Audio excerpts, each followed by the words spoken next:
Wala nang maraming paligoy-ligoy pa, diretso sa punto na. Maiksi lang ang komentaryo, pero diretso sa punto. Maraming kuro-kuro, may tiwali, may totoo. Dito, sa puntong diretso tayo. Punto, diretso. O mga kabunyog, mga kababayan, magandang araw po muli sa inyong lahat. Welcome naman po sa isa namang episode ng ating Punto Diretso. Dito po sa Punto Diretso, hindi na po muna tayo mag-greet ng mga viewers natin dahil maiksi lang po ito. Diretso na po tayo sa punto sa ating tinatalakay na topic. O yan, mga kabunyog, natatakot na naman sina Roque at Sara sa muling pagbuhay ng Quadcom sa ika-20th Congress. Yan. Ha?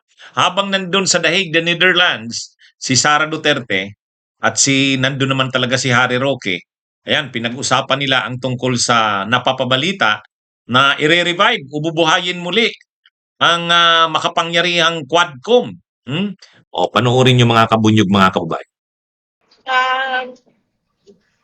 Yun ang dinidiscuss namin. Kasama ka na Secretary Harry Roque, no? Na hindi ka titigil. So, kung tayo mag-expect na bago yung Congress, ay titigil sila sa pangangatapin nila. So, tutuloy-tuloy pa rin yung paghahabol nila sa iyo at tutuloy-tuloy yan na tambakan ka nila ng kaso. Yan din yung sinabi ko sa mga ka-meeting ko kanina.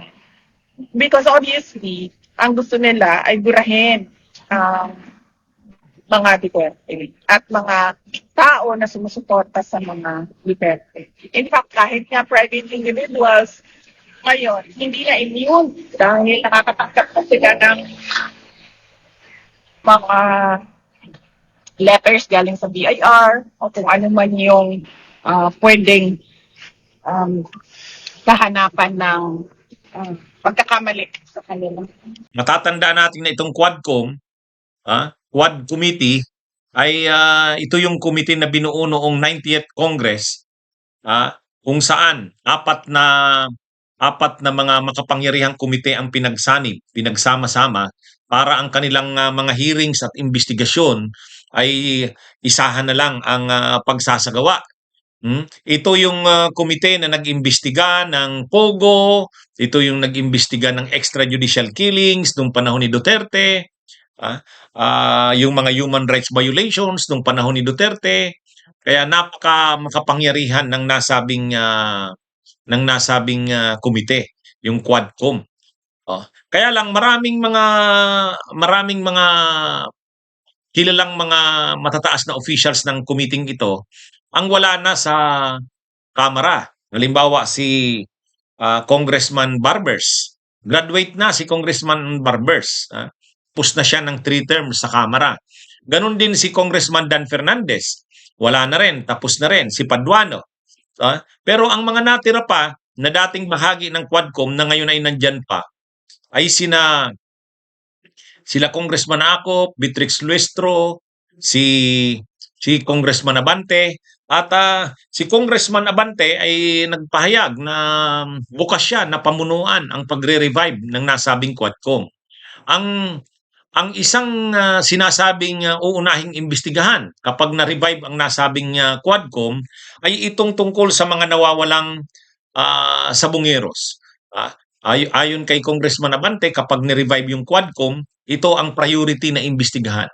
Nagkaroon na ng investigasyon dito noong mga nauna pang kongreso, panahon pa ni Duterte, pero wala itong masyadong na-achieve o nakamit. Pero sa ngayon, dahil mayroon ng whistleblower sa katauhan nitong alias Totoy at marami ng mga dinadawit na mga pangalan, mga makapangyarihan, kilalang tao sa lipunan na pinapangalanan na nasangkot dito sa missing sabongeros at marami ng mga ebidensyang nakukuha, kaya nakikita ng Quadcom na magsagawa ng panibagong investigasyon at ayon kay Congressman Abante, posible na yung mga pulis na sangkot diyan sa missing sabongeros na yan ay sangkot din sa mga extrajudicial killings na inimbestigahan ng Quadcom. Ngayon, nang tinanong sila Sara Duterte at sila Roque kung anong masasabi nila, sabi nila Roque at ni Sara, ang target daw talaga niyan ay silang mga Duterte.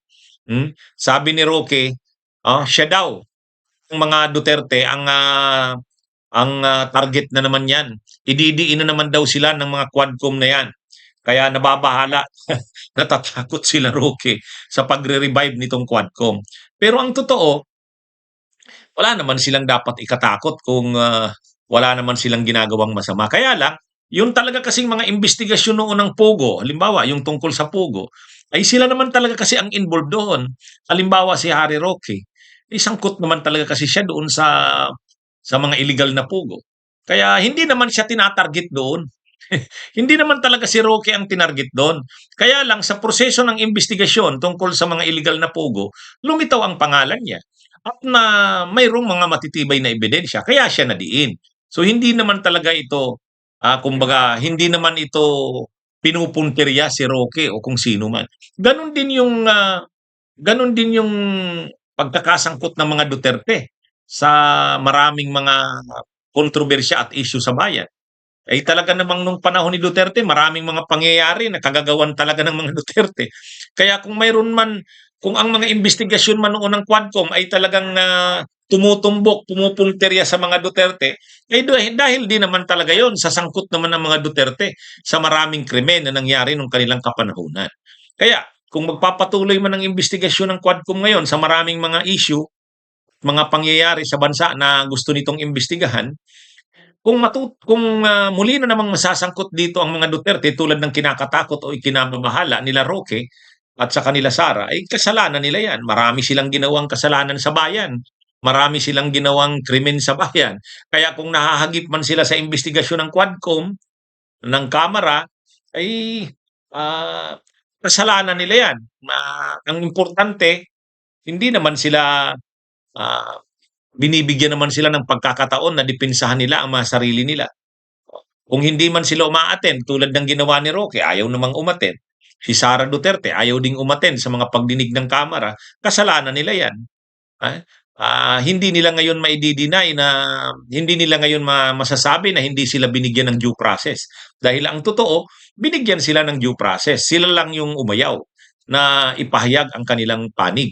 At sa investigasyon man ng Quadcom, kung bubuhayin itong muli sa ilalim na ng 20th Congress, kung lumabas na naman ang mga pagkakasangkot ng mga Duterte, kasalanan nila yan. Kasi marami naman talaga silang ginawa na katiwalian at krimen noong kanilang kapanahunan.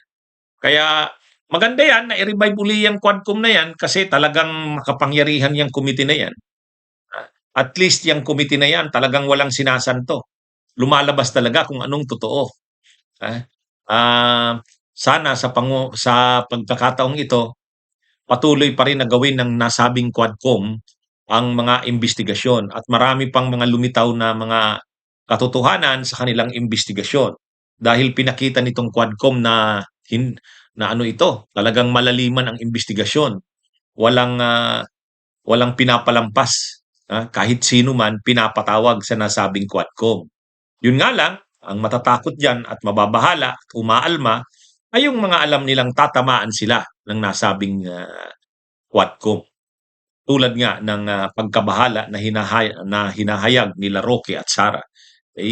Sila kasi yung may kinakatakutan. Pero yung wala namang Bunyog, bunyog, halikan na kasama ka.